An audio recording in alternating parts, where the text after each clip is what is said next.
অনুসূচিত জাতি যুৱ ছাত্ৰ পৰিষদ নাজিৰা মহকুমা সমিতিৰ উদ্যোগত তথা শিৱসাগৰ জিলা সমিতিৰ সহযোগত নাজিৰা বশিষ্ঠ গংগা দিশত অনুষ্ঠিত হয় চতুৰ্থ বাৰ্ষিক পৰম্পৰাগত নাও খেল প্ৰতিযোগিতা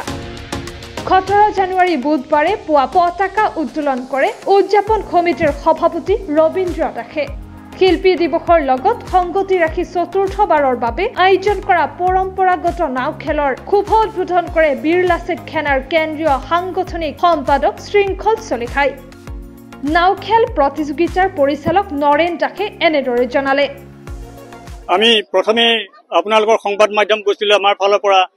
আন্তৰিক অভিনন্দন জ্ঞাপন কৰিছো যেহেতু আপোনালোকে বহুতো সময় আমাক এইখিনি সময় দিলেহি আৰু তাৰ বাবে কৃতজ্ঞতা জনাইছো আমাৰ এইবাৰ চতুৰ্থ বছৰৰ বাবে আমাৰ ইয়াত অনুসূচিত জাতি পৰিষদৰ তৰফৰ পৰা আমাৰ এই নাও খেল প্ৰতিযোগিতা আৰম্ভ কৰা হৈছে আৰু এই নাও খেল প্ৰতিযোগিতাত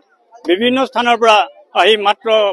7টি দলে ইয়াত অংশগ্ৰহণ কৰিছিল ইয়াৰ ভিতৰতে 3টি দলে প্ৰথম দ্বিতীয় তৃতীয় পৰ্যায়ত উপনীত হৈছে আৰু আমি এই নাও খেল পলাৰ প্ৰধান উদ্দেশ্য হৈছে যে আমি বিভিন্ন জাতি জনগোষ্ঠী আৰু সকলোৰে মাজত এটা একতাৰ এনাজৰি আমি বান্ধ খাই থাকিব বিচাৰো আমি যে এটা বৃহৎ অসমীয়া জাতি তাৰো যাতে আমি এটা অবিচ্ছেদ্য অংগ সেইটোক আমি ৰাজ্যত প্ৰমাণ কৰিবৰ বাবে আমি এই প্ৰতি বছৰে আমি নাও খেলখন প্ৰতিযোগিতা আৰম্ভ কৰিছো শিৱসাগৰ জিলাৰ মুঠ 7টা দলে অংশগ্ৰহণ কৰা এই নাও খেল প্ৰতিযোগিতাত উপস্থিত থাকে সংগ্ৰামী যুৱ ছাত্ৰ পৰিষদ কেন্দ্ৰীয় সমিতিৰ সভাপতি দেৱজিৎ দত্ত অসমীয়া যুৱ মঞ্চৰ শিৱসাগৰ জিলা সমিতিৰ সাধাৰণ সম্পাদক বিষ্ণু শইকীয়া নাজিৰাৰ জ্যেষ্ঠ সাংবাদিক দিলীপ শইকীয়া জাতীয় সংগ্ৰামী সেনাৰ কেন্দ্ৰীয় সমিতিৰ সভাপতি চিতু বৰুৱা উপস্থিত থাকে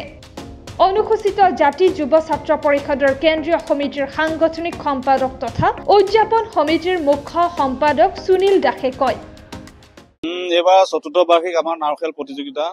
শিল্পী দিৱসৰ লগত ৰাখি পৰম্পৰাগত আমি নাও খেল প্ৰত্যেক বছৰে পাতি থাকোঁ এবাৰ চতুৰ্থ বাৰ্ষিক আৰু এইটো কেনে পাতো তাৰমানে সম্প্ৰীতি জীয়াই ৰাখিবৰ কাৰণে আমি এই আজু ককাৰ দিনৰ পৰা আমি আজিলৈকে দেখিয়ে পোৱা নাই তেওঁলোকে খোল তাল লৈ গীত গাই পিনাই এই নাও প্ৰদৰ্শন কৰে সেই প্ৰদৰ্শন কৰা নাও খেলটো লাহে লাহে আমাৰ সমাজৰ পৰা আঁতৰি গৈছে সেইকাৰণে আমি অনুসূচিত জাতি যুৱ ছাত্ৰ পৰিষদে অসমে এই অনুষ্ঠানটো জীয়াই ৰাখিবৰ কাৰণে তাক প্ৰতিযোগিতামূলক বোলে আৰম্ভ কৰিলো আৰম্ভ কৰাৰ পিছত এইবাৰ চতুৰ্থ বাৰ্ষিক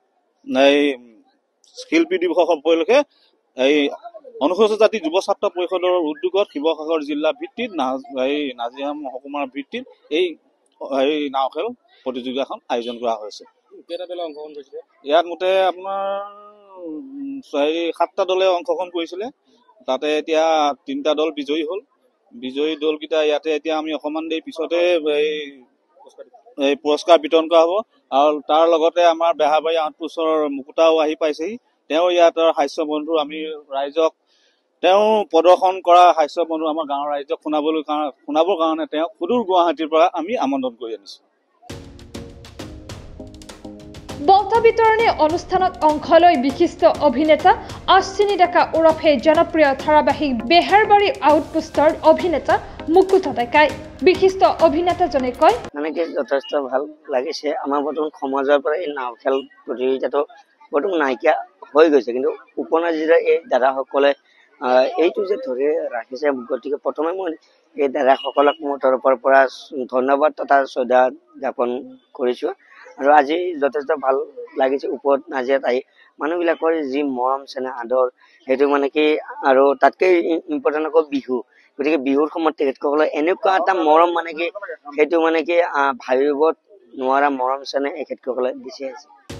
মুঠ 7টা দলৰ মাজত অনুষ্ঠিত পৰম্পৰাগত নাও খেল প্ৰতিযোগিতাত প্ৰথম স্থান লাভ কৰে বকতা খামুনৰ দিৰৈপৰীয়া দলে দ্বিতীয় স্থান লাভ কৰে ওপৰ নাজিৰাৰ এনাতুৰি দলে আৰু তৃতীয় স্থান লাভ কৰে নাজিৰাৰ হেপি দলে খেলৰ অন্তত বিজয়ীসকলক বঁটা প্ৰদান কৰা হয় দিখৌ নদীৰ পাৰতে শিৱসাগৰৰ পৰা ৰূপম শইকীয়াৰ ৰিপৰ্ট অলিম্পিয়া স্পৰ্টছ